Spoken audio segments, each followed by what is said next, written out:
I hit my limit. This time.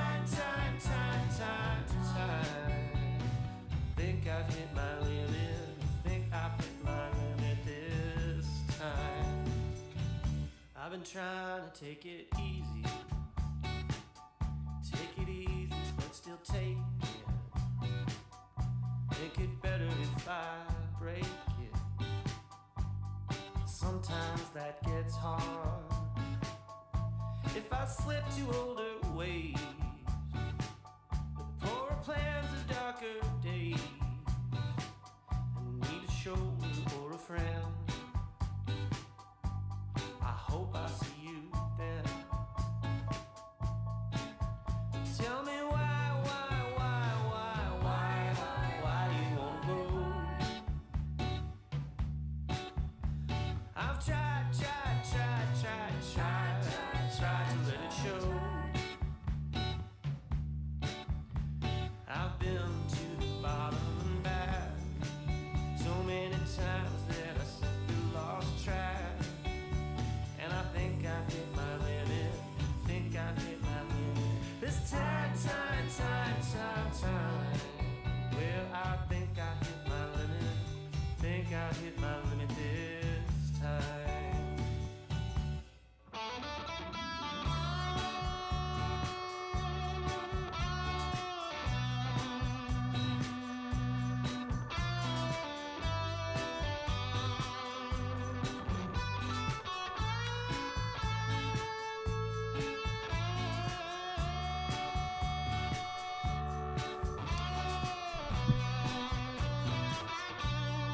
A good Thursday morning to you, and welcome to Real Talk.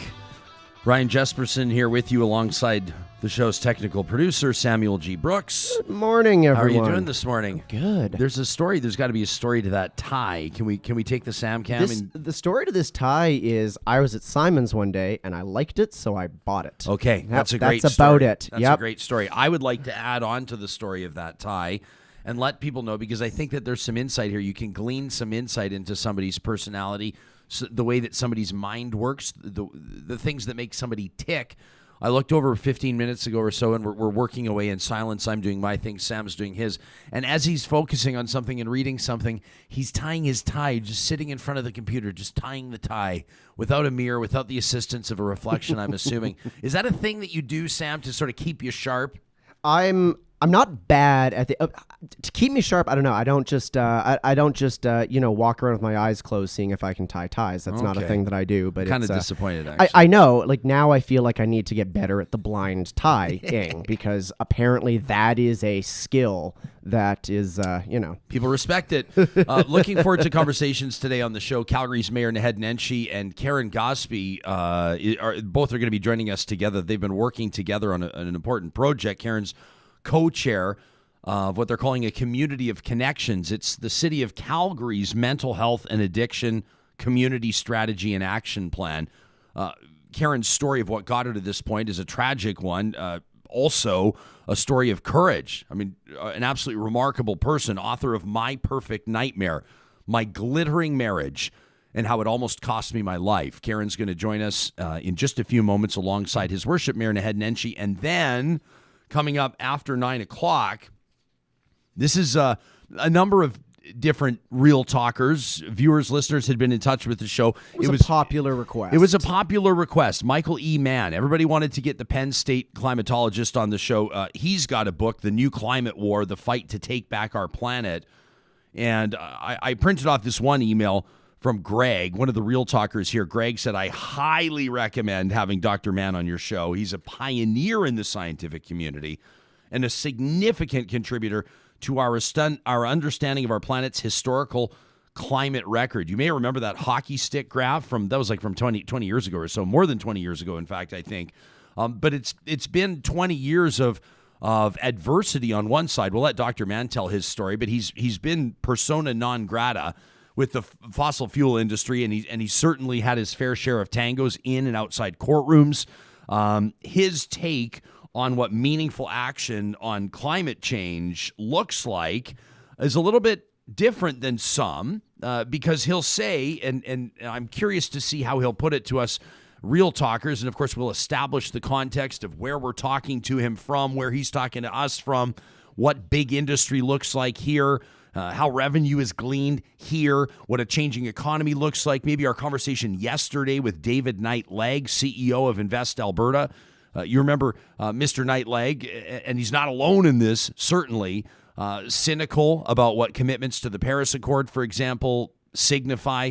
I'm going to ask Dr. Mann about that. We'll get into what acting decisively looks like. We'll get into why he's not a huge advocate of personal responsibility. Now, of course, I'm sure he's not going to come on and say, you should start all your campfires with styrofoam. I'm sure he's not going to say we should leave our vehicles idling for 90 minutes at a time, but he's thinking bigger. So Dr. Michael E. Mann from Penn State University joining us in just about 30 minutes' time. We're also going to get to your emails, your letters. These are ones that have been sent in to talk@ryanjesperson.com, plus an update on some of the other news stories that we're following, including leading up to tomorrow's show, to Friday's show, which is going to be a good one. These shows are made possible by our presenting sponsor, Bitcoin Well.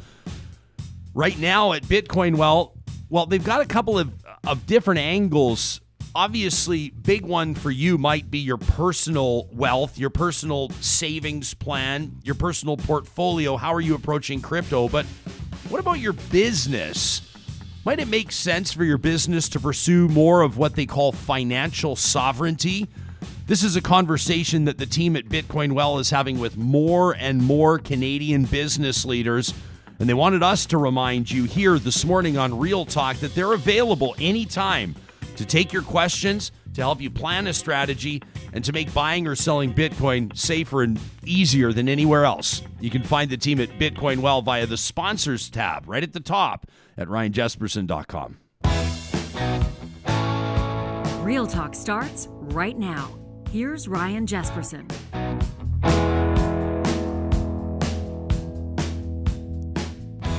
City of Calgary considering how it can truly become a community of connections, or at least how it can leverage those connections to make life better for its citizens and ultimately provide a model, I would say, for Canadians and people around the world. It's all part of Calgary's mental health and addiction community strategy and action plan. Karen Gosbee is the co-chair of the committee that's putting this together. His Worship Naheed Nenshi is the mayor of Calgary. Thank you to both of you for being here, and a good morning to you. Thanks, Ryan. Karen, thanks for having us. Karen, I want to begin with you. Your story told remarkably. It's a tragic story. It's a story of courage. In your book, My Perfect Nightmare, My Glittering Marriage, and How It Almost Cost Me My Life. Is this involvement as co-chair of this committee the next step in your life's work now? You've got the book out. You've been telling your message to people. It's a remarkable story. And now this?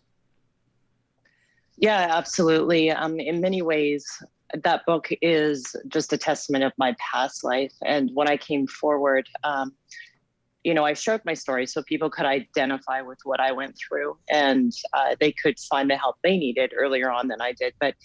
But this is the next phase. It's the next chapter. And I have a lot more pride, obviously, associated to this, because instead of me scrambling and trying to find help or, understand the situation I'm in, I'm able to now understand it. I'm able to give that to other people. So it's the happy ending, I guess. The happy ending. Unbelievable. I mean, Yeah. the courage that you show to be involved in this, to put your life out there. I mean, I'm reading right from your website here where you say, my life of envy. You say, I had it all. The successful husband, the beautiful kids, the big house, the white Range Rover, filling my days with grocery shopping, exercising, gossiping over coffees, shepherding my kids. But then you get into how it all became very real, how you perceived or understood at that time what abuse looked like, how you understood at that time what addiction looked like, or maybe what it didn't look like. You learned lessons in the hardest way, isn't it safe to say, or you achieved your enlightenment in the most difficult way. What's driving your work here on this? Well, one thing I couldn't understand, I've been accessing the system as a daughter, a sister, a friend, a mother, And I couldn't understand why it was so difficult, and it seemed like it hadn't changed at all, and why people tended to come from similar situations and find the same situation follow them into how the relationships that they chose and what they were attracted to. And I wanted to figure out, it was very easy to identify Georgia's problem and be able to diagnose a mental illness, but mine was more benign. It was really gray, and the help for myself and my children was very gray as well. So I just wanted a clear definition, and everywhere I went, I knew there were so many resources out there and they were great. I couldn't understand why it wasn't having an impact on me, and just how the continuum of care. Why were people trying to find this at a crisis situation? Why couldn't we prevent it?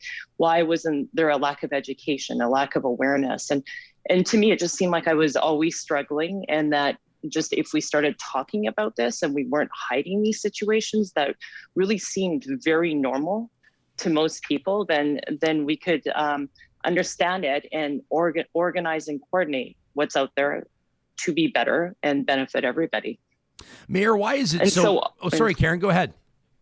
No. So ultimately, that's what landed me talking to the mayor at that point. Like, initially when I went, to have a conversation with him, and he thankfully had that sort of, he had a vision, and he knew already he was ahead of me. He was like, as always, and he should have been, but I didn't really know what I was going to talk about, but I just knew whatever we did, it would improve the situation.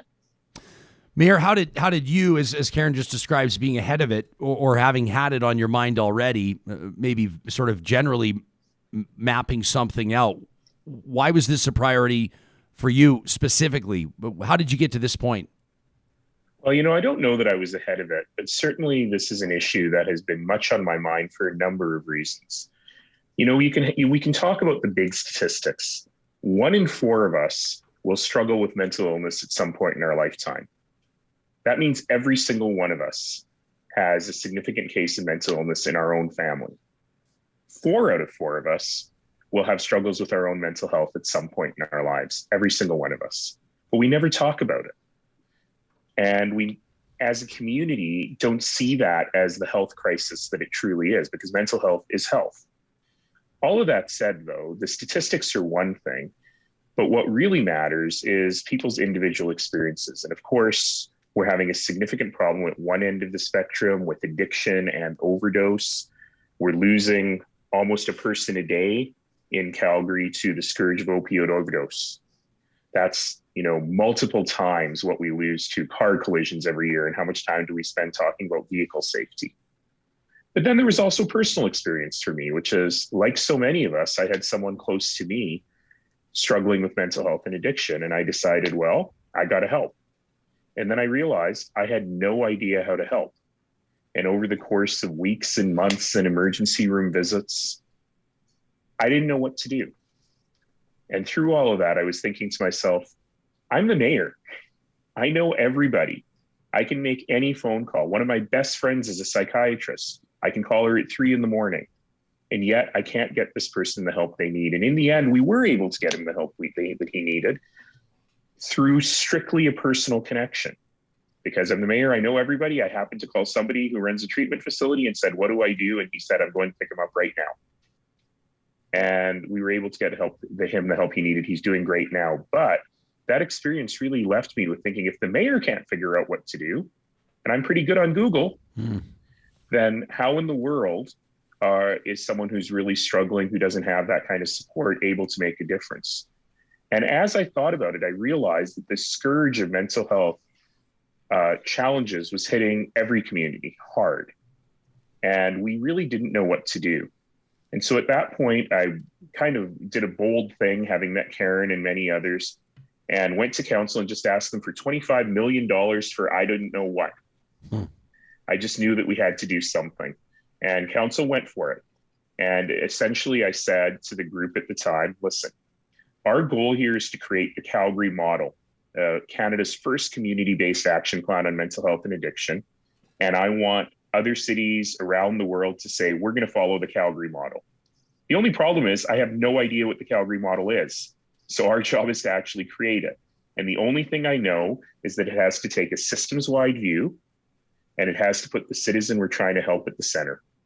Go to. And for the last 18 months, Karen and her co-chair, Dr. Chris Eagle, have assembled a group of brilliant people across the community. Only criteria was come up with this plan that passed. Mayor, we're getting you freezing up. And I think we've got the Calgary model. Oh, okay, good. Yeah, we had your camera freeze up just for a second there, but we heard most of what you said. Karen, let's get into what the Calgary model looks like and how is it different, because you know as well as I do that it looks like, are both of our guests good to go, Sam? Like we got it looks like we're having some internet issues. Yeah, here. that's okay. I'm working on it. Okay, good stuff. Can both of you hear me still? Karen, can you hear me? Okay, it looks like maybe, Sam, let's take them off camera right now, and Sam will figure that out. We are still good to go, are we not? From our end, we are absolutely real good talkers to go. Yep. can hear what we're saying here. Okay, that's good. So, yeah, obviously we're joined by Karen Gosbee and Calgary's Mayor Naheed Nenshi. Now, I know what some of you are going to be saying, and this is what I'm going to be asking them about next. And I know that maybe some of you will be saying it with some passion in your voice. You're going to be saying, well, it must be nice if you're friends with the mayor and the mayor can make phone calls and advocate for you. Or it must be nice if you've got the financial means or the connections to get the help that you need. But that's not my circumstance. That's not my reality right now, right? That's the type of thing that we hear all the time. And I would assume that this type of strategy, a citywide strategy, is going to address some of these very significant and relevant objections, availability of resources, finances. I mean, these are the types of things that really matter. Looks like we've got Mayor Nenshi, Karen Gosbee back. So, Karen, we were just saying, with what the mayor put forward, I guarantee there's people right now that are, they're happy to hear that some people are getting help, but not everybody can bend the ear of the mayor. Not everybody can get a psychiatrist on the phone at 3 a.m. Not everybody can afford even one counseling session. So if we're talking about the Calgary model, that in theory could be applied in communities all around the world, how do we address some of these realities, Karen? Well, and that's one of the reasons why, having everything that, having the ability to financially access things, and I couldn't find anything myself. I kept thinking, what are other people doing that are in more challenging socioeconomic situations? And so for this Calgary model, the big thing is to find earlier access, faster access, to get them at home, school, at work, in the community. And those are the intervention points at school and at work. Let's face it, those are the three places: school, work, and at home are where we are entirely. And, it has been fantastic, because if we can connect those areas to primary care, to the community resources, then it doesn't matter where or who you are. It's just an amplified ability to us all to collaboratively work together to just know, and everybody to be educated and aware to find the right help people do need before they're in a crisis situation. So, Mayor, what can you do from the mayor's office to make this happen, or what represents meaningful action on the political side? You mentioned funding, and obviously that's an important and good start, but what else has to happen? Well, I think that the issue that you're highlighting, Ryan, is exactly the problem. That we have had a system that's hard to navigate, even when the services are available. People don't know if they can afford them. They don't know if they have to pay for them. It's super confusing. And so what we decided to do with this strategy was, rather than just write a strategy, we're also implementing it as we went along. So we had a series of these fast pilots. We called them Change Can't Wait. 23 different pilots in the community to just get stuff on the go. Another pilot, which was not part of that program, is there is now a rapid access addiction medicine clinic at the Alex Community Center, where you can just show up if you're someone dealing with addictions and you're ready to make a change. You just go there any morning between 9 and 11, and they will get you right into the system as you need to. There's also something which I would recommend to everyone called Community Connections YYC. You just go to communityconnectionsyyc.ca. And in one place, it lists out every resource for you, depending on where you are in life, putting, again, the citizen at the center. So part of this is really about access. And I really should say that if you're listening to this show and you are thinking that you or someone close to you could use some help, I would really encourage you to call 211 right away. That puts you through to the distress center. They can help you with urgent care. For non-urgent care, there is now an Access mental health line operated by Alberta Health Services. But you know what? Just call 211 and they can transfer you to those folks who can help you immediately. And of course, if you or someone you love are in crisis right now, call 911. They are there to help you, and we will be able to help you. So as Karen pointed out, the strategy has three parts to it. The first is being well. And that really is about interventions at work, at home, at school, in your faith community. It's about catching problems before they start and making sure people feel safe around mental health issues as they live their lives. The second piece is getting help, where, when, and how you need it. And really, we learned as we did this that there are some elements of help that were missing. There were gaps, and we're going to continue to fill those gaps. But even a bigger problem was that people just couldn't access it. Either they couldn't afford it or they didn't know about it. And so reducing those barriers is really, really important. And I'll give props to the provincial government. With their focus on recovery, they have for the first time fully funded treatment beds. So if you want to go into treatment for addiction today, for the first time, there's a bed available for you today, and it's a publicly funded bed. There's not a different tier for people who can afford residential treatment versus those who can't. And the third piece is called being safe. And that's about addressing safety in the community for people with mental illness, but also for people without. And certainly part of that has to do with issues that we learned when we opened our supervised consumption site in Calgary and the impacts on the neighborhood. That has a lot to do with the community safety investment framework that we put together with the Calgary Police Service late last year. You might remember there was drama around that, and the Minister of Justice didn't do a great job of characterizing what we were doing. But it will help us develop a new mental health crisis response system. So there's a lot in there. But ultimately, the city of Calgary did set aside some money for this, but we need real money.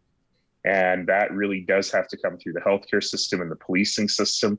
That really does require the provincial government to be a very active participant in this. We had an MLA, Whitney Izek, on the stewardship committee to help bring the provincial government's perspective. She did a great job.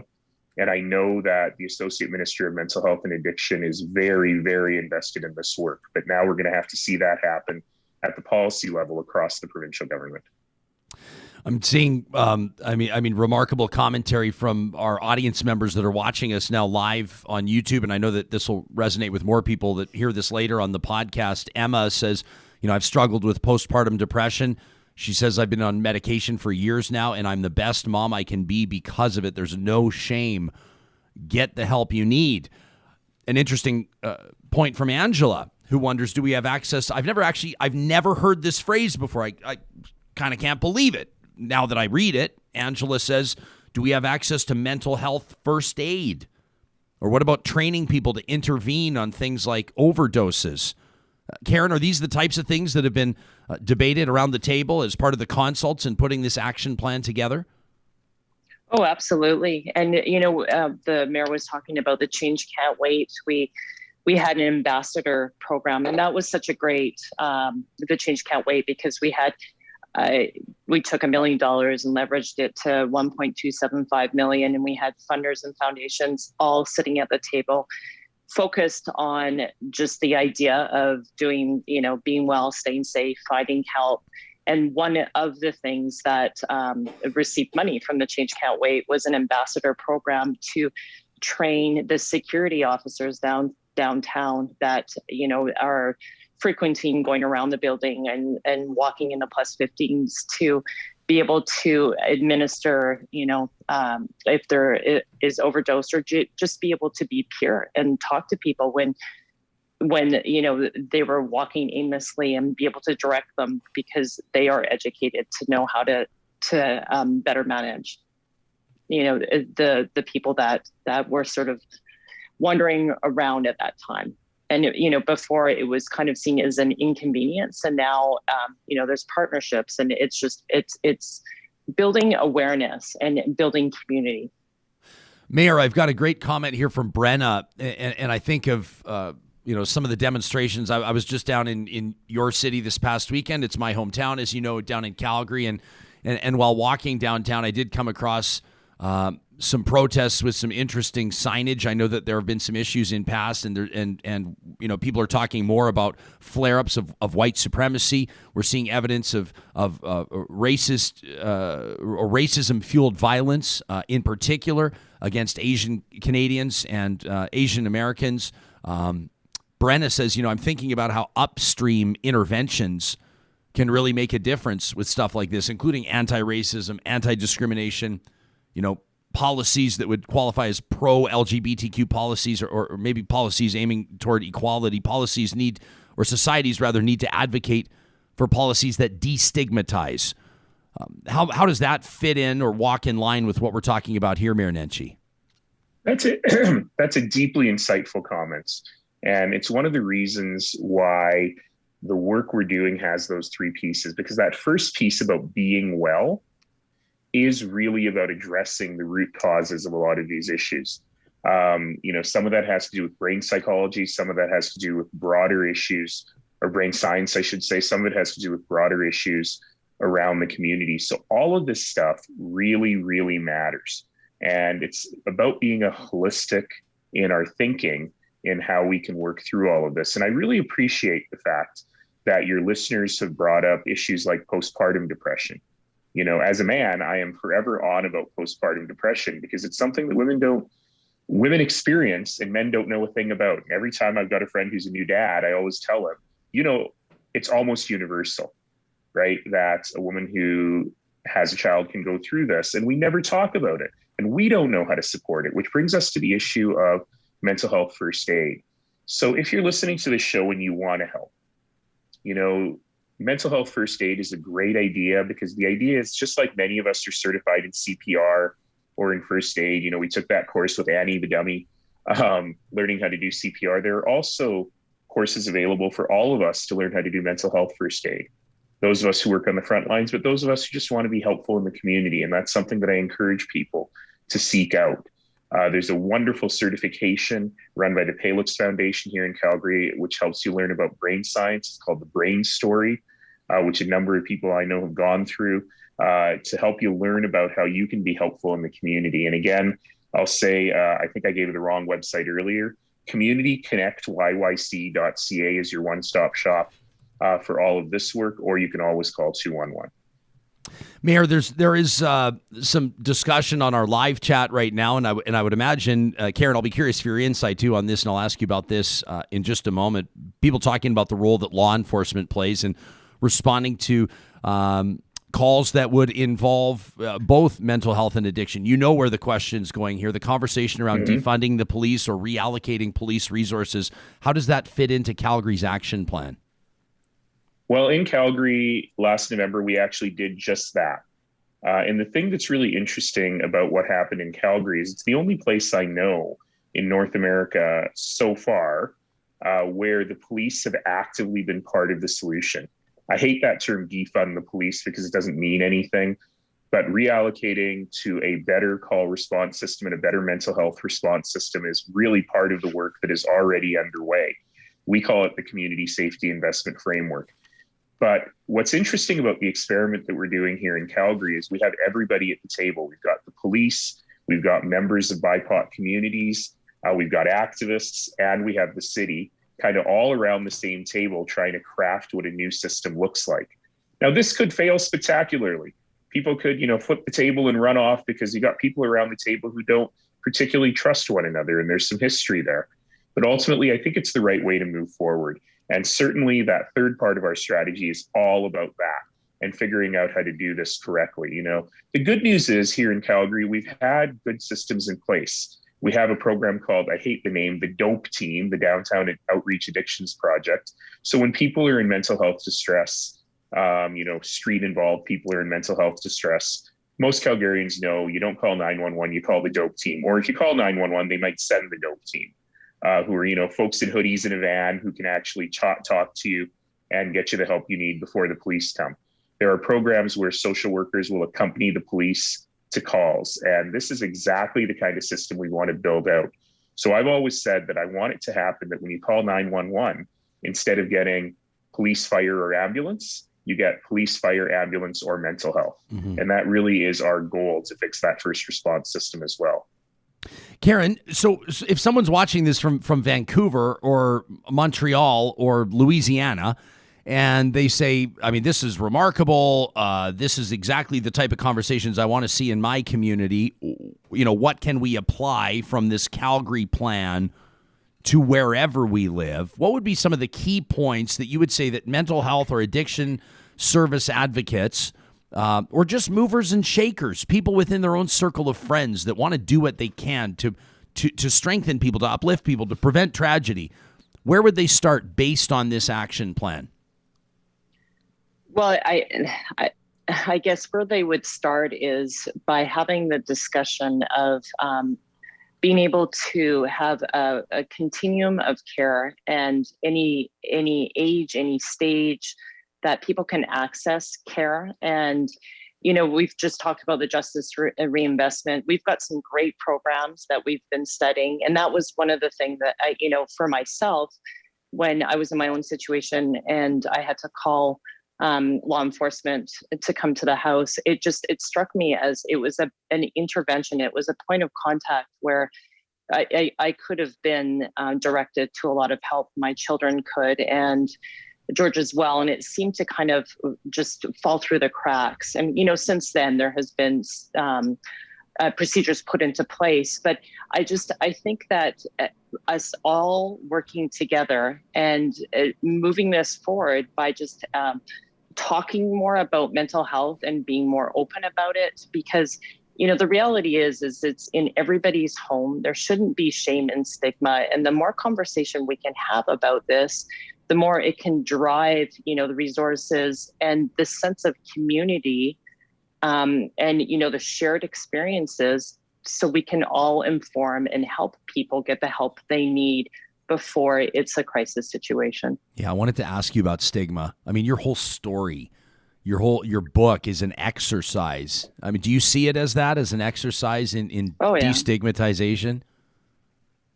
Absolutely. And I wrote that book and I bared all, and it just, to me, it was so apparent that it was in every household.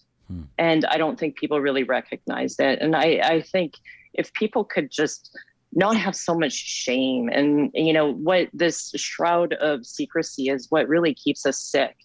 And again, I said it was following me through all my life. I was picking familiar relationships that were keeping me in a situation, and I didn't want to be in it, but I had no idea how to get out of it. And it shouldn't be that hard. So, Mayor, ultimately, where does this go from here? I know that oftentimes this is where people's eyes gloss over, because we're not all totally familiar with how politics work, and it's got to go in front of councils and committees and these types of things. When does the rubber hit the road on this? Well, it went to our executive committee of council that we call the Priorities and Finance Committee on Tuesday, and passed unanimously, and there was a majority of council members there. So it will go to council on Monday. Presumably it will pass quickly on Monday, knock on wood. And once that's done, we get to work. So Karen and I have already had a meeting about what happens on Tuesday, and how do we move forward on that. So there's a bunch of stuff in there around how we're going to implement it. The city of Calgary is going to take the lead on convening the group for the time being until we are able to really embed it deeply into the community. And the good news is that usually when you pass these strategies, you go into this sort of stasis while you look for funding. But the good news is, in this case, council has already passed the funding, so we can get to work right away. Mayor Naheed Nenshi, City of Calgary, Karen Gosbee, co-chair of the Calgary Mental Health and Addiction Community Strategy and Action Plan, the author of A Perfect Nightmare, My Glittering Marriage, and How It Almost Cost Me My Life. I commend both of you for your work on this, and we appreciate your availability on the show today. Thanks so much for making time for us. Thanks for having us, Ryan. You bet. Again, that website, if you want to take a look at it, here it is, communityconnectyyc.ca. communityconnectyyc.ca. You can learn more about that. And if this conversation is resonating with you in a painful way, if you're right now thinking about suicide, as an example, we want to remind you that Alberta Health Services has available a mental health helpline. It's a 24-hour-a-day, 7-day-a-week confidential service that provides support, information, and referrals to Albertans experiencing mental health concerns. You can learn more at albertahealthservices.ca. The toll-free 24-hour number is 1-877-303-2642. Our thanks to Karen Gosbee and Mayor Naheed Nenshi. The team at Gosbee Energy wants to remind you that if you're considering a move to solar, whether it's perhaps looking to add to your options, or maybe you want to go full-blown off the grid. We're going to be talking to Dr. Michael E. Mann in just a moment. I'm super excited about that conversation. Gosbee Energy does this all the time across BC and Alberta in a number of different applications: commercial, residential, industrial. Jake Kubisky, the founder and CEO, was on our solar panel a week ago on Friday. They've got offices in Kamloops and Edmonton, Tesla certified. They've got electricians and electrical apprentices doing all the installs, and they handle all the paperwork. You know, like the money, the rebates you can get back from some levels of government. They can tell you if you qualify. They take out all the guesswork at kubeienergy.ca. Also, a shout out to the team at Eden Landscaping. This is the time of year where they know the snow's starting to melt, depending on where you are, and you're starting to envision what that outdoor space could look like. Instead of wearing down the grass and it gets all muddy when it rains, why not get in one of those beautiful, matching or the fit stone patios? You know the ones I'm talking about. Why not a fire pit that the family can gather around, appropriately distanced and comfortable outside? I think every house should be built with a fire pit. Shouldn't every house? There's a lot of cities, though, you can't have fires. And you take it for devastating. granted. You really take it for granted. If you live in a city where you can have a fire in your backyard, you don't realize that in a lot of cities you can't. Yeah. It's brutal, buddy. And the outdoor cook station, that's the big one for me. The outdoor cook station with like the smoker and the grill, maybe even a beer tap there, why not? Or a lemonade tap if you want it to be a little more family friendly. The team at Eden Landscaping does it all at landscapeedmonton.ca. You can check them out under the sponsors tab at ryanjesperson.com. Let's take a quick look at what's making news right now, Sam.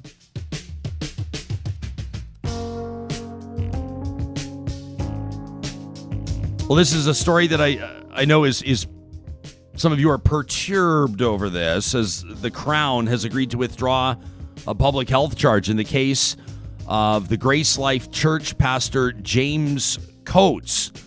On Wednesday, the Justice Center for Constitutional Freedoms issuing a news release claiming that they won the case. This is the pastor that's been jailed since mid-February after being charged with breaches of the Public Health Act. You remember this? This is the church just west of Edmonton, Alberta, that's been gathering full congregation, packed house every Sunday, despite the public health orders in place. You can let me know what you think about that story. We'll keep a keen eye on our inbox, talk at ryanjesperson.com. Meantime, Alberta's Chief Medical Officer of Health, Dr. Dina Hinshaw, says that the COVID-19 variant strain that's established itself in Alberta is spreading in all zones. This is that B117 variant.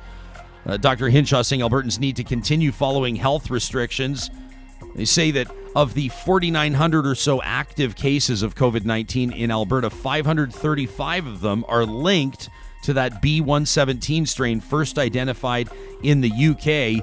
They say two other variants, ones that have been detected first in Brazil and South Africa, are showing up in Alberta in small numbers, and they are linked to travel. And a story we're following on the federal front, the Senate passing a bill, C7, to expand access to medical assistance in dying. This went into effect Wednesday night after the Senate accepted a revised version of Bill C7, which received royal assent just a few hours later. This is about a week ahead of a final deadline imposed by the court. We'd been talking about this a while back, that March 26th deadline. There had been 4 extensions granted to bring the law into compliance with a 2019 Quebec Superior Court ruling. This means that intolerably suffering Canadians who are not near death immediately gain the right to seek medical assistance in dying, while people suffering solely from mental illness will have to wait 2 years to gain the same right. This is a story that we'll follow in more depth a little later on Real Talk in days to come. And we appreciate those of you that have taken the time to write into the show. Are we ready to rock and roll, Sam? You betcha. I can't tell you, Real Talkers, how many of you have written into the show saying, you know who we'd love to have? If we could have our wish come true, if we could get any guest, you know who we'd love to have? We'd love to have the author of, well, perhaps one of the most significant climate-based books in recent memory. Michael E. Mann. Dr. Michael Mann is an American climatologist and geophysicist. He's director of the Earth Systems Science Center at Pennsylvania State University, and he's contributed to the scientific understanding of historic climate change based on the temperature record of the past 1,000 years. Everybody's heard about the hockey stick graph. We'll get into that. It's time to fight to take back our planet, says Michael Mann. It's the new climate war. Welcome to Real Talk, and thanks for making time for us this morning.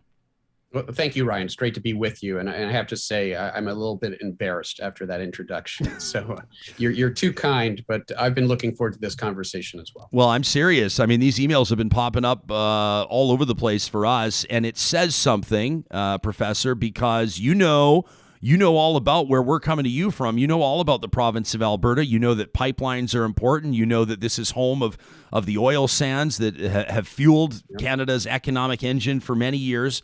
And obviously, there are, some significant pushbacks to people who, like you, unabashedly fight for meaningful action on climate change. It's probably not lost on you that you're broadcasting into the province of Alberta and across Canada right now.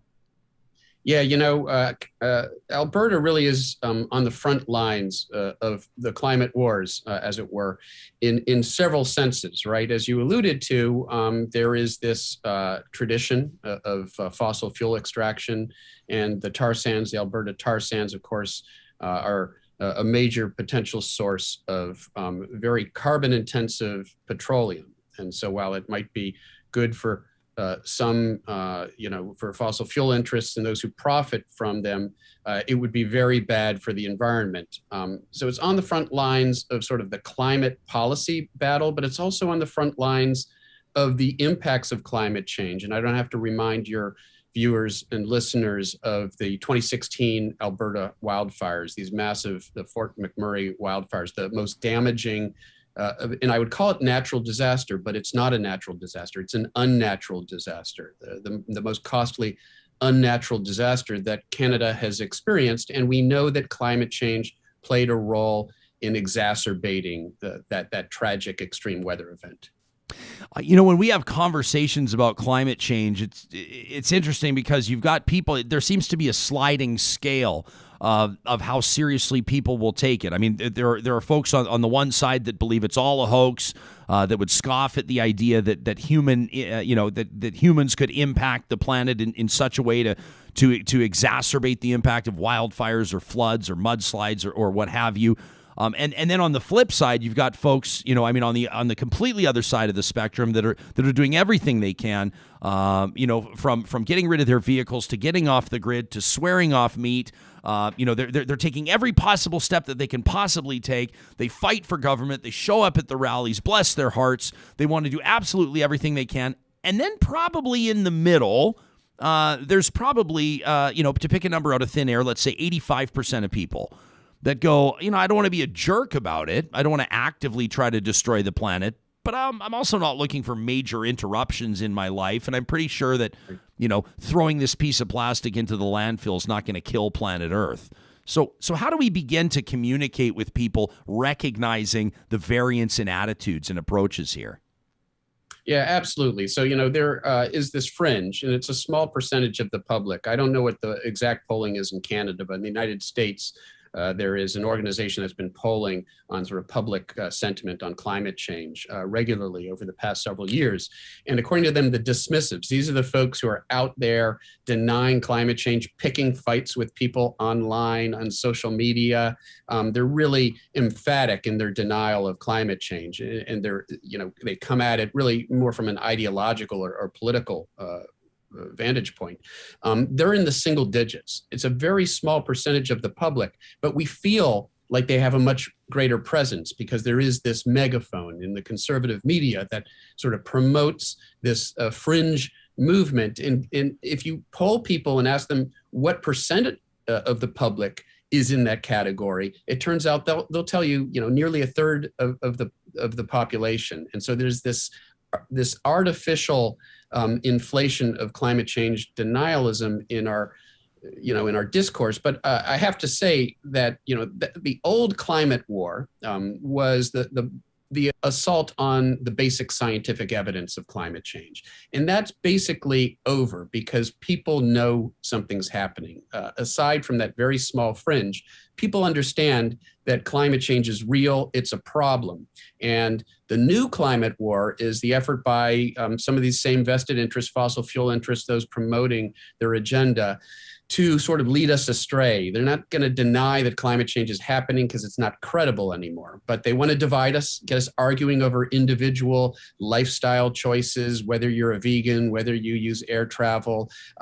They actually, in some cases, have promoted doom, despair, because if you truly believe it's too late to do anything about the problem, it potentially leads you down the path of inaction, the same path of inaction as outright denial. And so this book, my new book, The New Climate War, is really about the fact that we're so close to finally seeing the action necessary. We've got, political wins at our backs now with the Biden administration. Canada, the major countries of the world are ready to move forward. And we have to recognize these obstacles that still lie in our path because they're the only thing from moving us forward. There is great urgency. We have to act now, but there is agency. We can still act. And that's a really important message to get out to that sort of confused middle that you allude to, that they're not against acting on climate change. They're just not convinced that we can do much about it or that we need to do much about it. And those are the folks we have to connect with.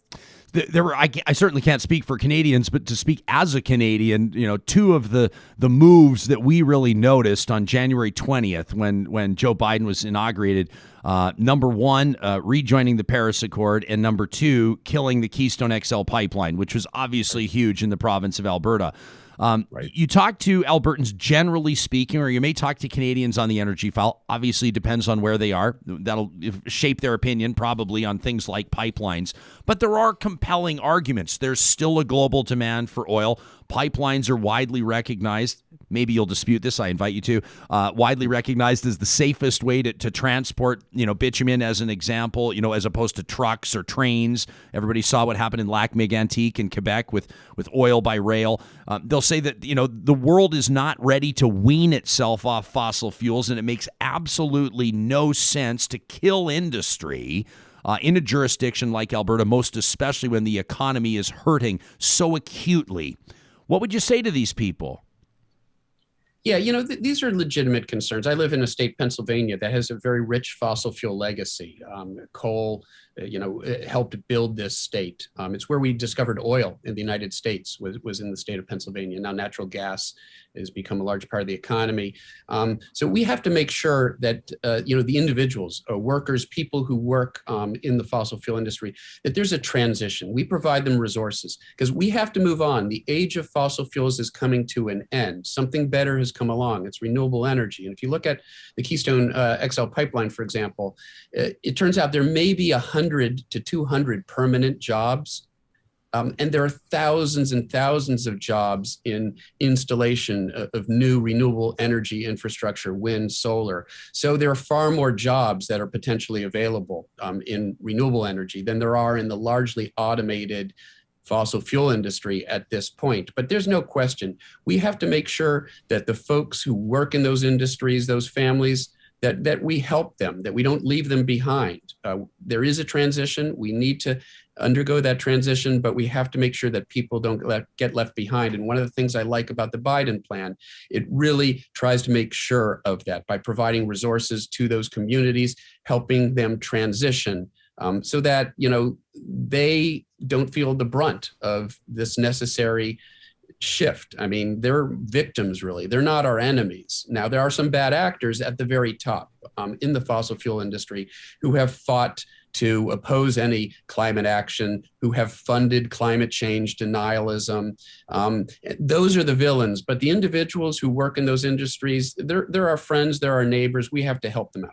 And there's such a social dynamic at play, isn't there? I mean, you talk about it. We've had a lot of messaging around, there's a group called Canada Proud, and they have the I Love Canadian Oil and Gas, and it kind of becomes this sort of exercise in nationalism, and it becomes this sort of thing, you're either with us or you're against us, and you kind of wonder if, I mean, I'm being facetious, but putting the blue recycling bags out for pickup is going to insult the person next to you because they're a pipeliner that hasn't worked forever. They're going to perceive you as some sort of a green radical. These are the things that matter in neighborhoods with people that live next to each other, right? Yeah, and there is, these are difficult conversations, and we have to have these conversations. Again, a lot of that is what we call astroturf, which is to say a lot of that rhetoric, those T-shirts, the mottos, they're coming from fossil fuel, interest groups who are funded by the fossil fuel industry to promote misinformation and to create the illusion of grassroots support, right? They want you to think that your friends and neighbors are opposed to clean energy, when in fact, statistically speaking, that just ain't true. An overwhelming proportion of the population is in support of the clean energy transition. And that's true in the states with Republicans as well as Democrats. So we have to distinguish between this sort of facade that has been created and managed and maintained by fossil fuel interests and the real concerns that actual people have, and we have to meet those folks where they are. Look, the example I like to use is whale oil. We hunted whales for their oil, for lamps back in the 1900s, in the 1800s rather, and we recognized that something better had come along, and that was fossil fuels. Well, now something better has come along. That's renewable energy. It's time to move on, but it's time to make sure that we take care of the folks who are caught up in that transition. You write in your book that you believe that a clean energy revolution and that climate stabilization is achievable with current technology. That's all that's needed really is for policies to incentivize. We had a panel discussion just 6 days ago on the show. We called it the solar panel. Forgive the pun, but it was great. 3 experts in solar talking about the viability of it. They're very bullish on the potential. But some of the pushback that we received was enlightening to me as well. A lot of people believe that, whether it's storage problems with batteries or whether it's snow or a lack of daylight, and that's just solar. We're not even talking geothermal or wind or some of the other stuff, nuclear, that it's just not ready. It's just not ready to replace traditional forms of energy like coal and natural gas. What gives you the confidence that the clean energy revolution is achievable with current technology? Yeah, some of those folks don't have a sunny disposition when it comes to renewable energy and solar energy in particular. You couldn't help yourself. Sorry, had to go there. Yeah. Couldn't resist.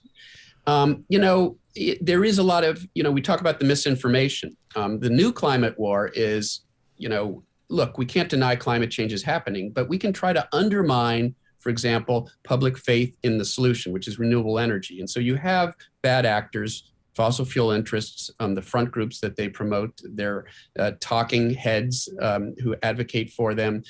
They have promoted all sorts of myths about renewable energy. I go with the peer-reviewed literature. I like to, see what actual engineers and scientists have concluded. And if you look, for example, at the work by Mark Jacobson of Stanford and an independent group of scientists at UC Berkeley who have published similar findings, they say we can get to 80% renewable energy by 2030. Within a decade, we can meet 80% of our projected energy demand with renewables, 100% by 2050. And that's with existing technology. So, yes, there is a transition. We can't do it immediately, but we can massively scale up renewable energy to the point where it will meet projected energy demand in the future. And that's just with existing technology. There's no question that we will develop new economies of scale, new innovations as we move forward. You sort of learn by doing and deploying. And so we'll get even more efficient. But even with what we have now, we can get there. The limitations aren't physical.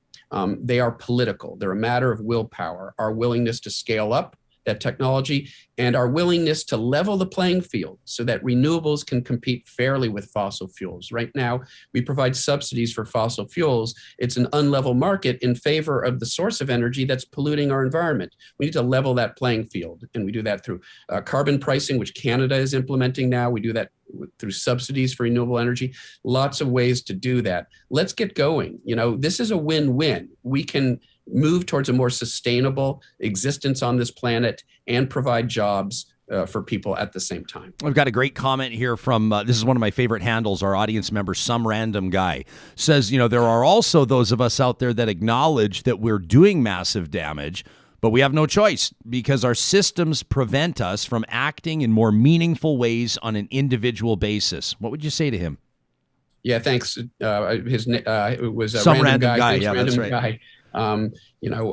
It's a great point, and it's actually something that I talk about quite a bit in the book. Look, there are lots of things that we can do in our everyday lives that decrease our environmental and our carbon footprint specifically, and they make us healthier, they save us money, they make us feel better, they set a great example for other people, but we can't allow that to be the primary focus. We can't view individual action alone as the solution to this problem, because neither you nor I can provide subsidies for the renewable energy industry. Neither you nor I can block additional fossil fuel infrastructure or put a price on carbon. These are only things that our politicians, our policymakers can do, and they're absolutely necessary if we are going to achieve the reductions, the massive reductions we need to over the next 10 years, nearly 50% reduction in carbon emissions within 10 years if we're going to keep warming below truly catastrophic levels. And so we need policy. We need systemic change, and only our policymakers, our politicians can do that. That means we have to vote for politicians who are willing to act on our behalf rather than on the polluting,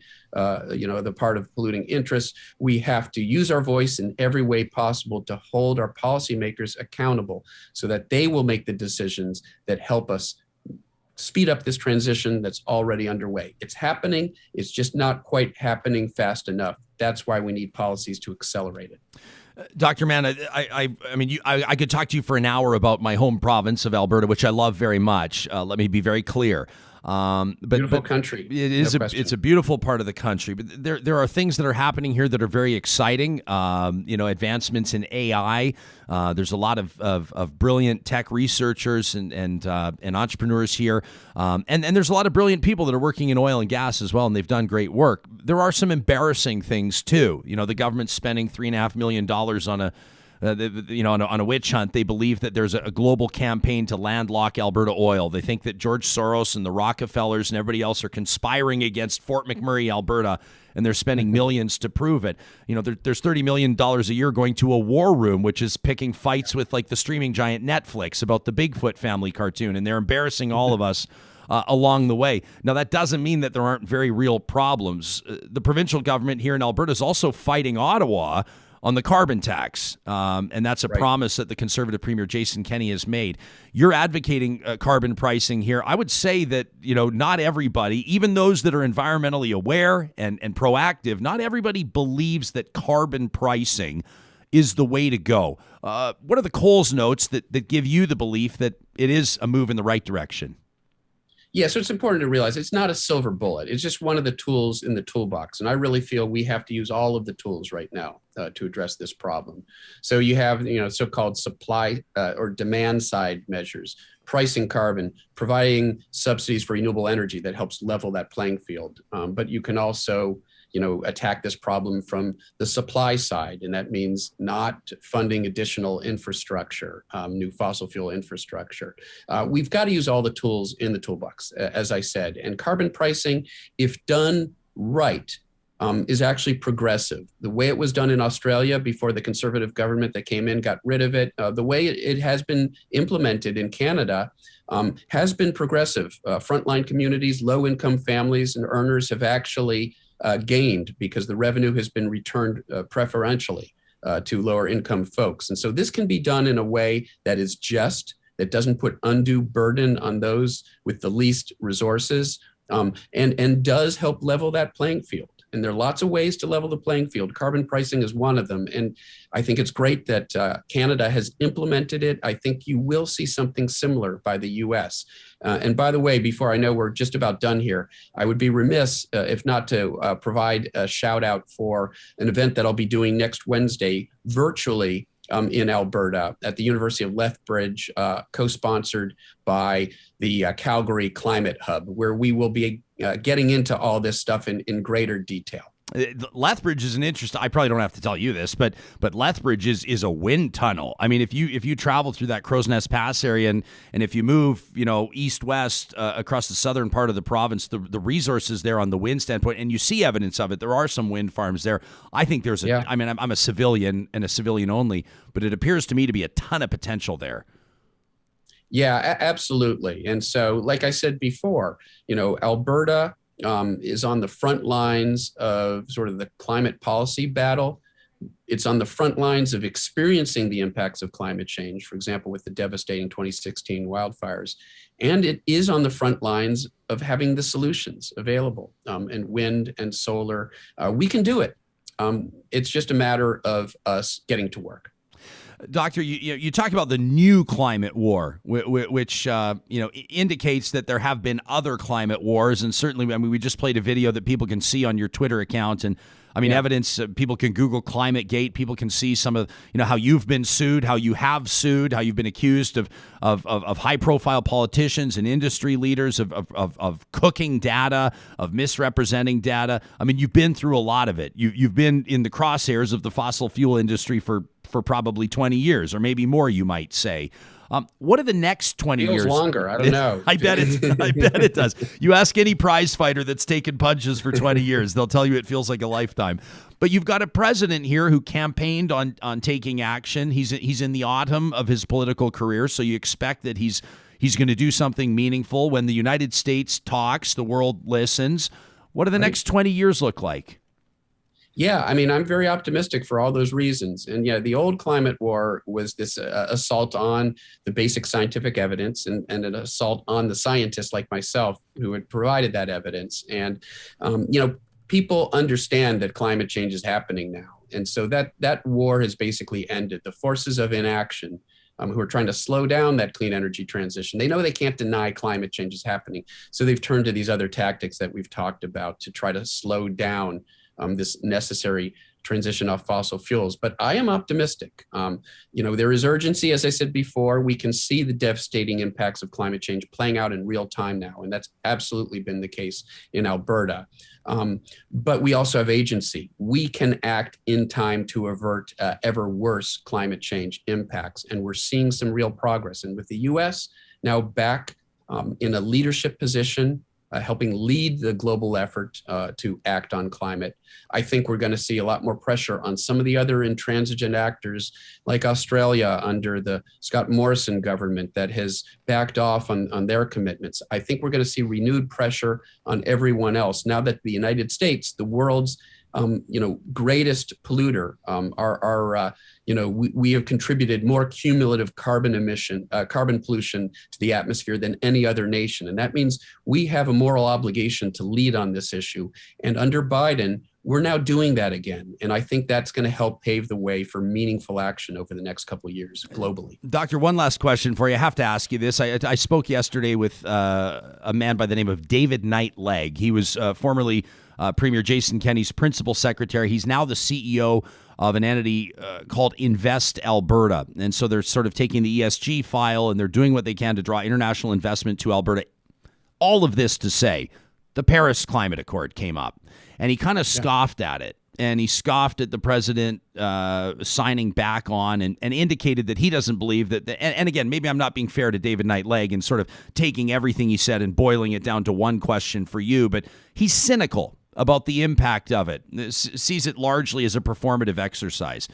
Do you believe that something like the Paris Climate Accord is valuable? And if so, why? Yeah, I do. I mean, we've seen real action. We've seen carbon emissions globally stabilize. They stopped climbing. And then last year they came down about 7%. Now, Big part of that, of course, was the response to the pandemic, the lockdown, economic slowdown, social distancing. But part of that, the International Energy Agency has actually looked at what's contributing to those trends. And they're seeing a decrease now in carbon emissions from electricity generation. And they attribute that not to an economic slowdown or anything like that. That trend over the last several years, they attribute to the increased the increased deployment of renewable energy globally. And so we are actually making that turnaround, shifting, leveling the curve, and now starting to bring it down. And in large part, that's because of what countries are doing to live up to their obligations under the Paris Accord. Here's the problem. Here's where I would agree with that gentleman.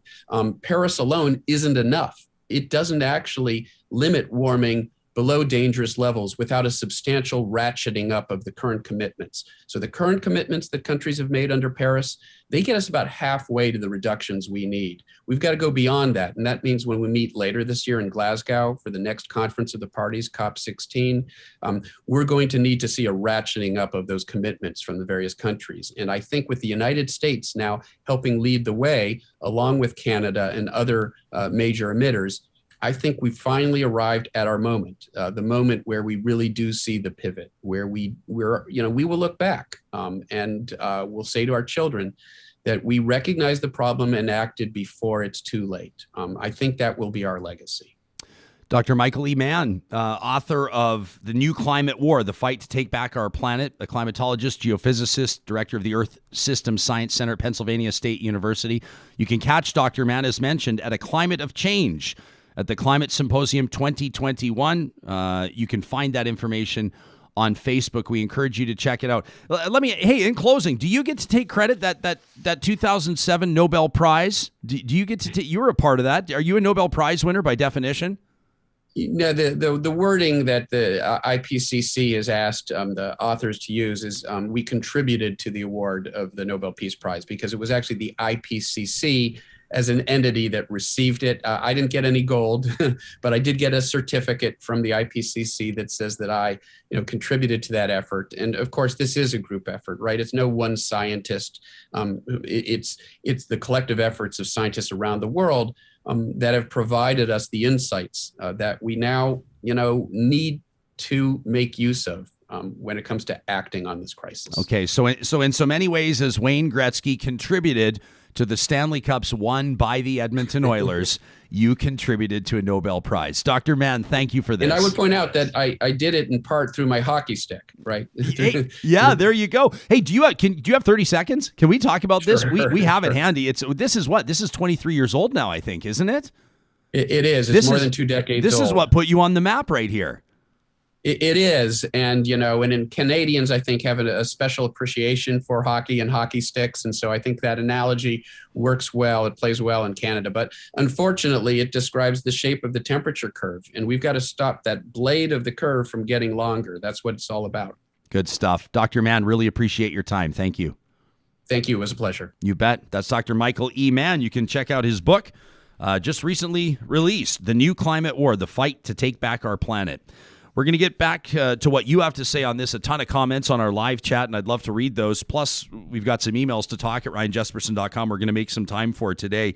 We wanted to remind you that right now at parkpower.ca, you can save $70 off your home or commercial internet, natural gas, or electricity. Park Power, proud partners of Real Talk, and if you use the promo code 2021-Real Talk, $70, boom, gone off that first bill. Park Power is a proud community entity.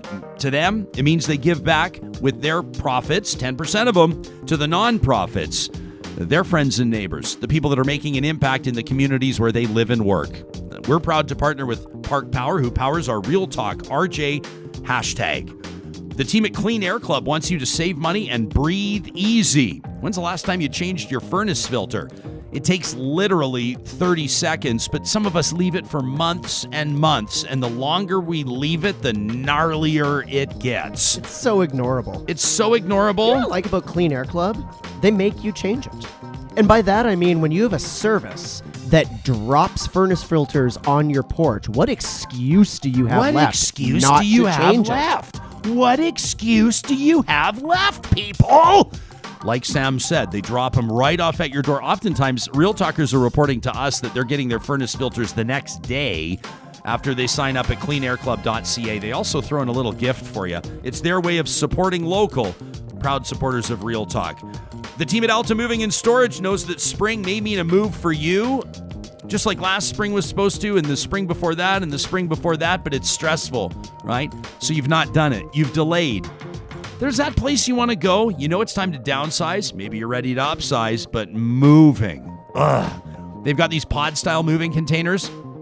They drop them off at your house on your pace. You fill it up, or you can hire labor. They can hook you up with that. You get the pod-style container filled up. They move it to your destination, unload it at your pleasure, as they say. Plus, if you're looking for short or long-term storage, look no further than Alta Moving and Storage. You can find them online at altastorage.ca. Our thanks to Dr. Michael E. Mann. That was the type of interview where I looked down at this clock I've got here and I went, oh, man. I could use another 60 minutes with this guy. Yeah, I know what you mean. You know, and Real Talkers chiming in en masse with some great points. I love this one from Kelly who says, the right to repair. People are talking, there were some farmers chiming in saying it's difficult for them to turn wrenches on their own gear now. They can't do it anymore. And it's not just farmers. I mean, you look at any of the real, I mean, especially imports, but you look at the vehicles these days, not even imports. I mean, even the North American built, it's not like it used to be. Well, I would say, and I say this, they're an innovative, wonderful company that everybody loves. Tesla's like the worst culprit for this.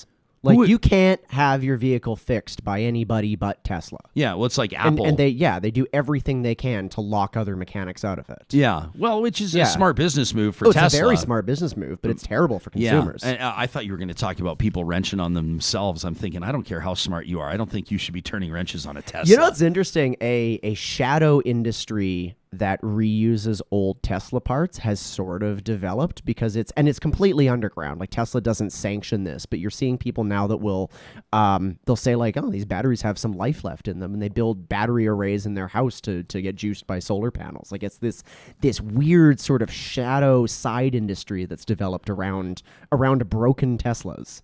I like hearing stories like this because it reminds me that there are so many people smarter than me. You know, it keeps me humble hearing things like this. Kelly says the right to repair, less packaging, reusable packaging, a movement away from fast fashion. That's a great conversation, Kelly, to have. Says we'll all help, but we need to put the blame at the feet of large corporations too. Like I said, time flew with Dr. Mann, so we didn't get a chance. I mean, he writes about individual responsibility versus corporate culpability, which is an important conversation to have. He talks about the inactivists, he calls them. You know, there are the activists. He talks about the inactivists in the gun and the tobacco industries, firearms and tobacco, and says that the fossil fuel industry is essentially taking a page from those two industries on inaction. Sorry, all that comes to mind right now is the movie Thank You for Smoking. You've seen that, right? Great film. The tribunal of all the evils of America that meet all the time. Yeah. The tobacco industry, the gun industry. I can't remember what the third one was. Yeah. But anyways, yeah. James says, I think that the unfortunate war on carbon misplaces the actual important war on real pollution. Interesting take. James says nuclear is only viable once it has zero toxic waste. Scott says the oil and gas industry claims to want the free market, but they are massive beneficiaries of corporate welfare. Matt Alex says, Jespo and Adler, the gold standard and talk show host. Never boring, always topical. Says, let's get his subscriptions to 10,000. That is some high praise. I agree. Thank you. I agree. Adler is, as I've always called him, the titan of talk and a very good friend of mine. So I appreciate that, Matt Alex. You just made my day. And I do appreciate, let's get our subscriptions to 10,000. What the hell's taking so long? Tell your friends, tell your family, share the word, spread it around, subscribe to our YouTube, subscribe to our podcast, share the interviews that mean something to you. You know, you can always get us at talk@ryanjesperson.com, and that's exactly what Anne-Marie did, and I wanted to read this. She caught the show that we did not this past Tuesday, so not 2 days ago, but 9 days ago. It was the show on women's health, and she says, I was so glad for that show and the challenges surrounding healthcare, in particular for women. The advice, the information from your panelists was greatly appreciated, and I learned a lot. I loved that the doctors addressed small factors that lead people to be hesitant in seeking healthcare, like parking at the hospital. You know, people won't go to the hospital because they know they can't find parking, and it has obviously such a detrimental impact. And then Anne-Marie says, and then the bigger factors like not knowing the signs and symptoms of heart attacks in women. And Anne-Marie's right. If you missed our panel, what was it? Was it March 9th, Sam? I'm trying to do the math off. I think it was March 9th was the Tuesday. And if you're a woman or there's a woman in your life, you have for no other reason than understanding the difference between symptoms of a heart attack between women and men. I had no idea. And it sounds like Anne-Marie learned something too. She said, I did mention in your live chat that being ignored by ER physicians has not been my experience in Edmonton, despite some others sharing a different account. She says, I've been taken seriously and treated well, not only by my family doc, but ER physicians as well. I don't delay going to see the doctor, and I'm quite, Anne-Marie says, I would describe myself as aggressive. Well, let's say assertive, aggressive in receiving care. I think we have amazing healthcare providers, and I feel grateful for these people. She says, I'd love to see an episode in future focused on issues around men's health, because the fact remains that women do, statistically speaking, outlive men, and there are reasons for that. Anne-Marie says, I think these reasons need to be explored and made known, and I'd love to hear thoughts from men's healthcare providers around suicide, workplace injuries and deaths, homelessness, prostate cancer, heart health, and other important focuses. That from Anne-Marie. That was a great email. I love this one from Russ.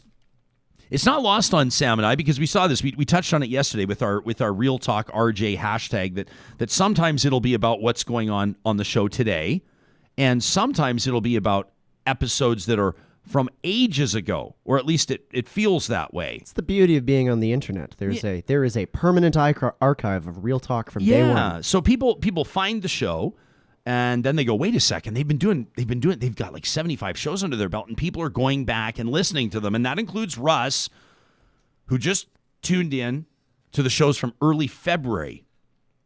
He says, I'm a bit behind on your podcasts, but that interview you did with Chrissy Stroop, the ex-evangelical, he says, blew my mind. He says, and now you're reading your letter from your cousin Lisa. You remember this letter that I wrote, Sam? My cousin Lisa's living with her family in Germany, and she listens to the podcast, which means the world to me. And she wrote a letter based on her experience with evangelicals at I don't know if they call it a mission school, but like a boarding school. It was a powerful letter from early February. Russell says, so it's not mind-blowing material in one sense, because I think a lot of people suspected as much. But to hear insiders share their stories of the dysfunctional world of evangelicalism is so rich, it's taking me considerable amounts of time to digest it all. What a mess this is. He says, I'm just trying to unravel one layer of a belief system that has damned me personally for defending the environment, and here I am. He says, please keep the guests coming.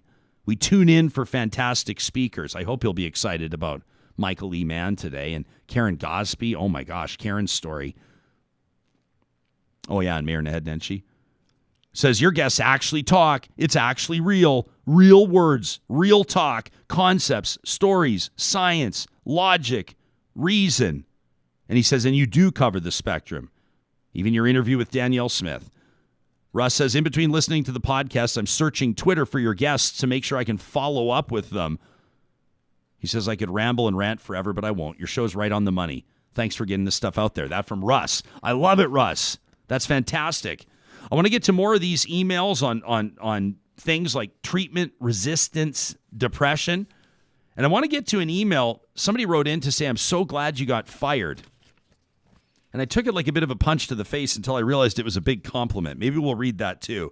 Before we get there, we want to remind you that Friesen Brothers has just opened its 15th Alberta location in South Edmonton, just off the Anthony Henday at Rabbit Hill Road. And more of you are chiming in, letting us know what you love about the new store. If you've never been there and you're going, seriously, you're going on like this about a grocery store, you got to go see. The minute you walk in, you're going to go, oh, so this is what all the hype is about.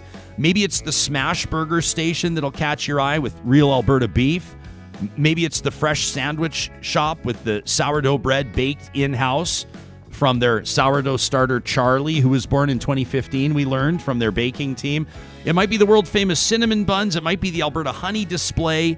It might be the root cellar or the baking pantry. It might be their braised beef short rib. Whatever it is, there's something for you at Friesen Brothers. Vegan options, too, clearly labeled. Friesen Brothers is proudly Alberta-grown and Alberta-owned. The team at Westworld Computers knows that not everybody has a massive budget, but most folks at some point are going to need to upgrade their tech. That's why whether it's an Apple Watch, an iPhone, an iPad, an iMac, or a MacBook Pro, they've got you covered. I do my best to not miss anything in the lineup, but I probably have, Sam. Well, there's the Apple lineup is long and vast, but you've covered the basics.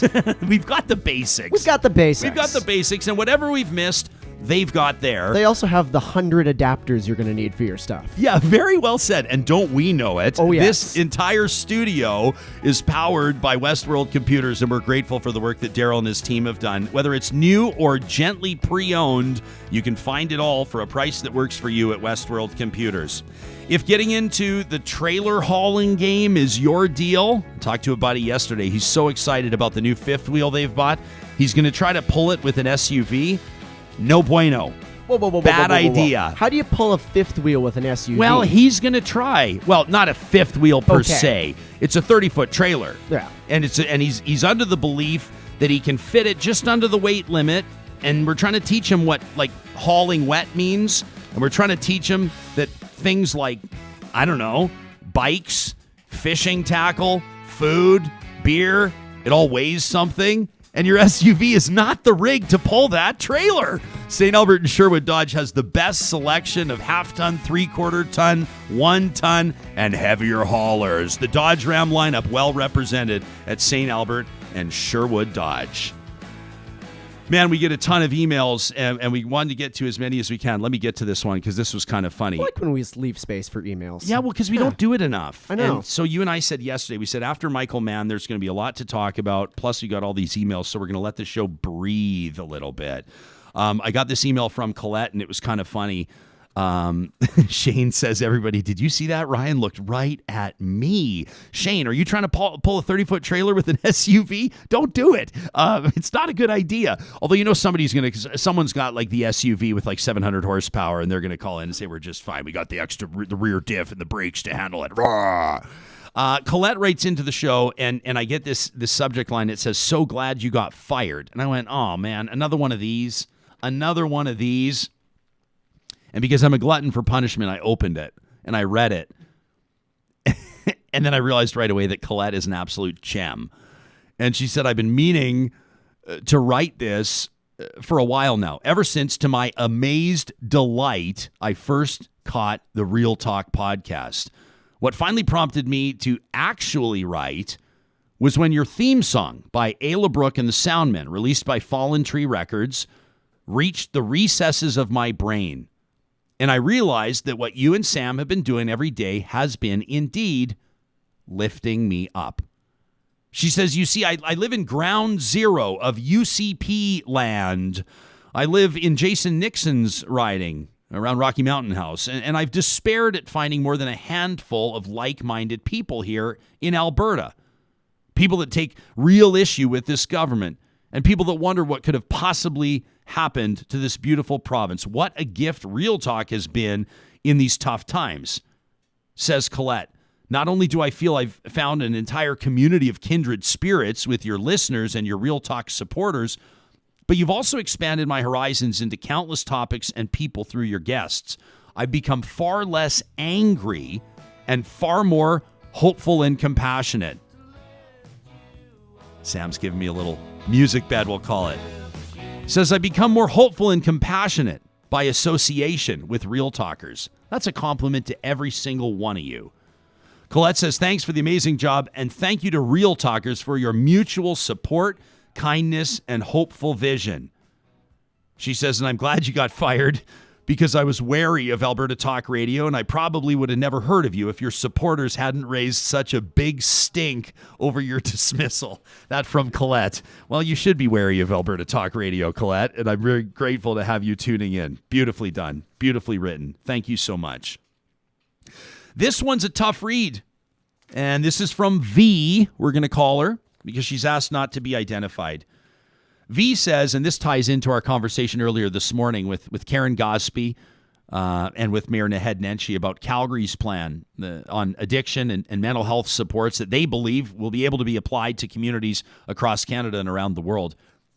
V says our health system needs an overhaul in managing chronic mental illness. I wish I could share, Ryan, with your audience who I am, but mental illness remains a stigma that could seriously affect my employment.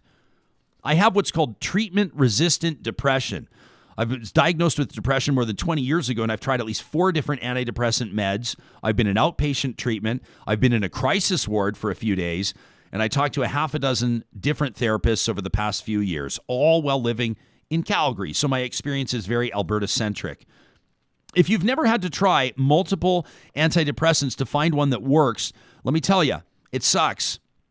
You have to take a drug long enough to know if it might work, and then the side effects will go away and determine how badly they will or will not impact your life. And then if it's determined that medication isn't for you, you usually have to slowly reduce it until it's out of your system before trying another one.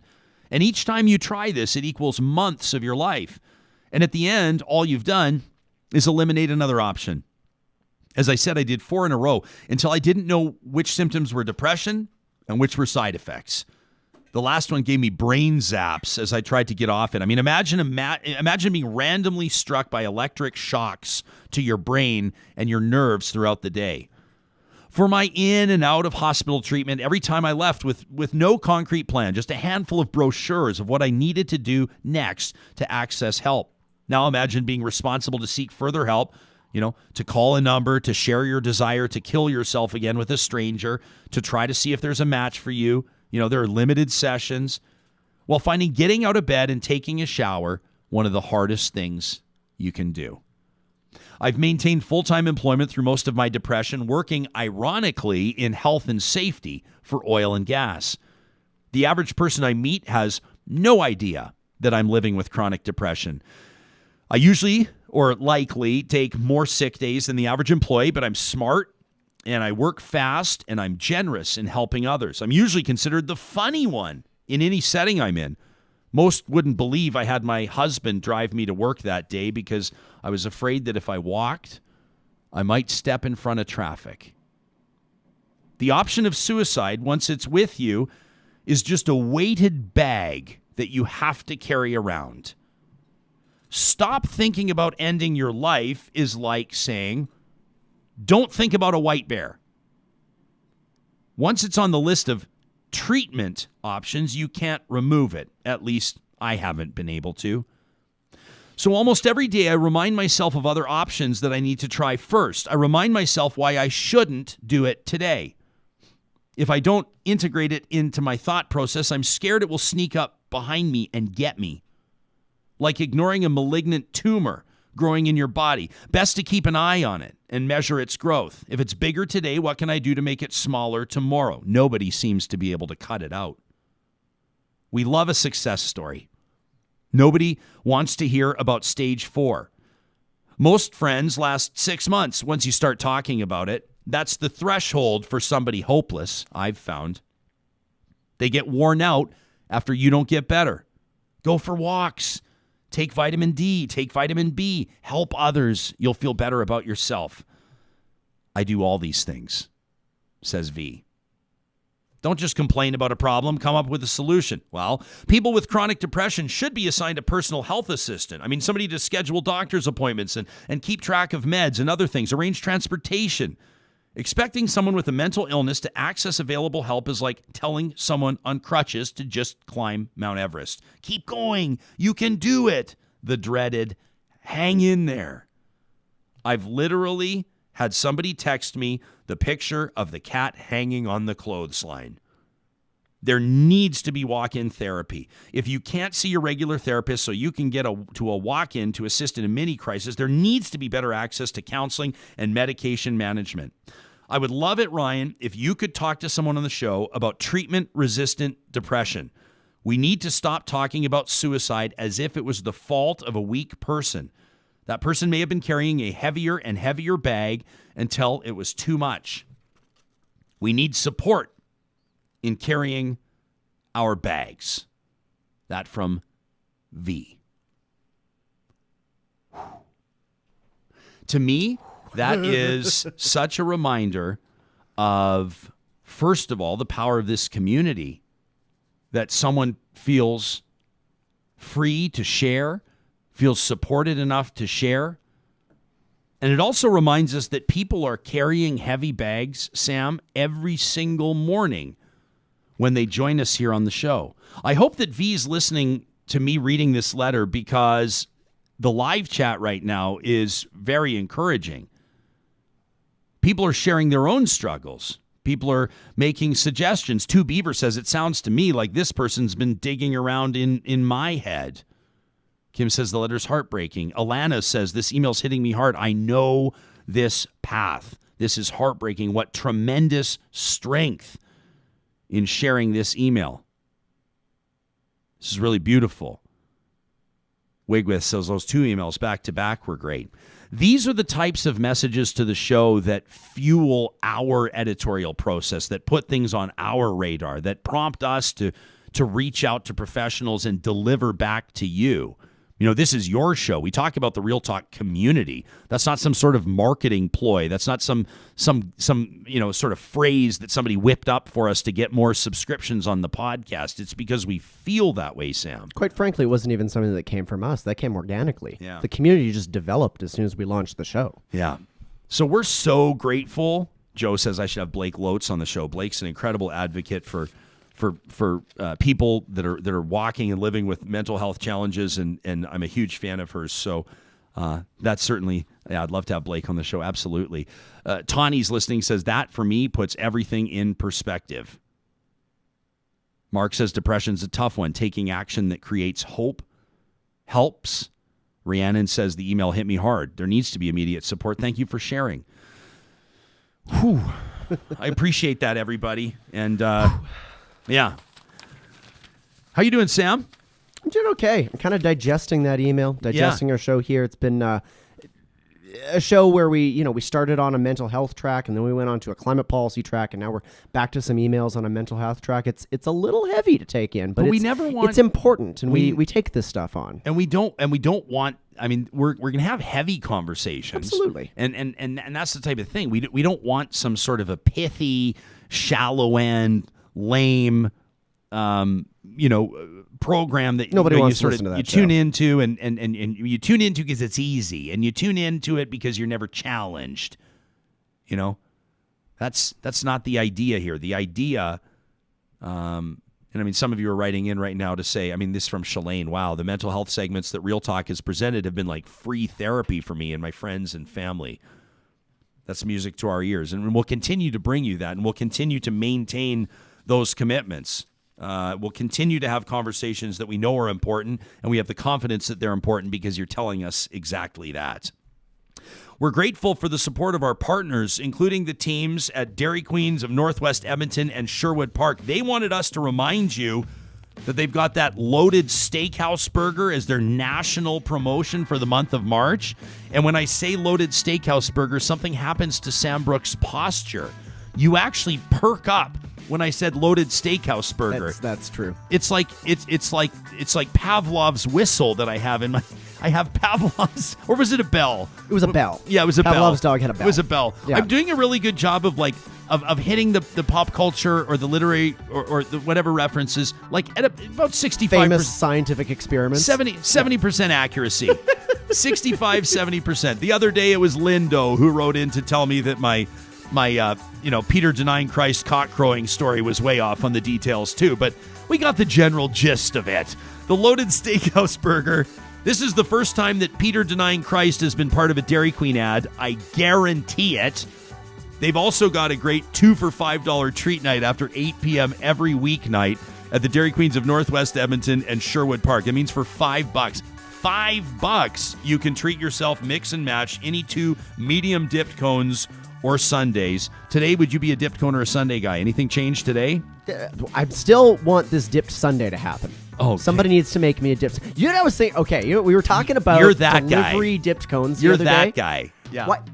Why doesn't Dairy Queen have a fleet of trucks with ice cream machines mounted to them. They can just show up and make you a cone right there. It sounds very expensive. Okay, fine. It sounds like it would cost them about $14 to get to your house to sell you a $2 ice cream. This is why I work for Real Talk and not Dairy Queen. Yeah, well, neither of us work for... I guess in a way we work for Dairy Queen. The team at Local Waste loves to talk trash. Just wait till tomorrow. By the way, we'll make this last call for trash talk. You can send in your gripes. You can send in, what do we call them? The rants and raves. Whatever it is that's, the bee in your bonnet. Whatever it is that has you feeling a little something you got to get off your chest. Doesn't have to be about politics. Doesn't have to be about pipelines. I mean, we get ones about people that don't signal in traffic. I could do an hour on people that don't wave in traffic. I mean, yesterday, I went way out of my way.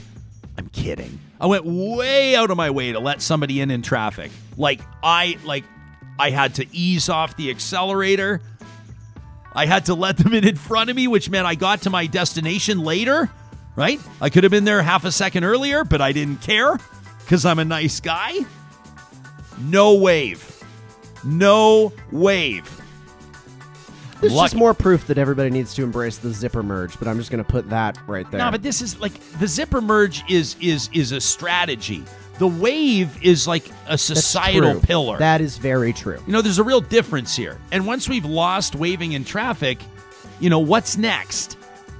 I'm kind of doing a trash talk right now, if you think about it, minus the rock and roll. And I'm not calling for the rock and roll. We got to save it. Save it for Friday. The band's not even warmed up yet. They've not even had their Jack Daniels and coffee. That's true. They're not ready. Even here. They're not ready for trash talk. Yeah. No, because they're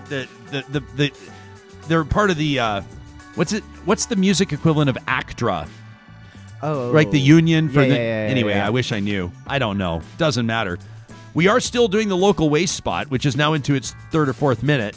At localwaste.ca, in addition to sponsoring Trash Talk each and every Friday on Real Talk, they also actually manage waste for companies big and small. For the ma and pa shops, the retails, all the way up to the malls and the hotels and everything else, Local Waste is your local go-to. You want to be able to call somebody that's in charge of your waste management and talk to them by their first name. You'll find them at localwaste.ca. The team at McBain Camera, we are thrilled to have them on board. I'm surprised, Sam, that you have not yet gone and bought a new camera because I know you're a camera guy. I have a few of them, but you have a few, but there's always room for more. There is always room for more. Like the Panasonic DC G9. This is the one that's built for speed. I noticed a Real Talker thought we were bluffing the other day when we pointed out that the G9 can lock focus in a fraction of a second and shoot up to 20 frames per second. He said, come on, 20 frames per second?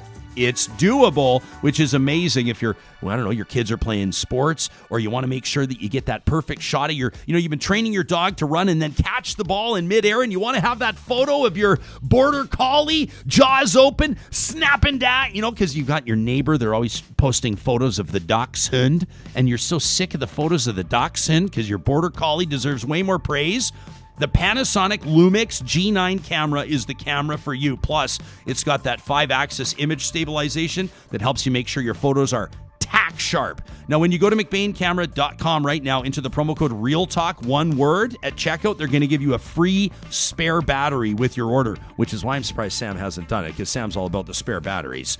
McBain has a knowledgeable staff eager to help all your questions at McBainCamera.com, or, of course, you can shop safely at one of their 6 Alberta locations. And finally, we're very excited about this. Coming up on, you're going to want to circle your calendar, Friday, April 2nd. We're going to be featuring the winners of the University of Alberta's 3MT competition. Okay, this is the 3-minute thesis, and you can check it out right now at uab.ca/3MT. uab.ca/3MT. These are some of the more brilliant researchers at the University of Alberta boiling down their projects into 3-minute bite-sized chunks. On April 1st, you can watch the competition live. I am honored to be hosting it. And then again, on April 2nd, you'll see the winner, the second place, the first runner-up, and the People's Choice winner featured on our Real Talk Roundtable. That's coming up Friday, April 2nd. What a show, Samuel Brooks. Tomorrow, we're going to do some more heavy lifting, and we know that you're there with us. as we talk about violence against women, as we talk about targeted violence and racism affecting minority communities, including Asian Canadians and Asian Americans. We're going to get to more of your emails. You can reach us at talk@ryanjesperson.com. And of course, we'll remind you about our question of the day.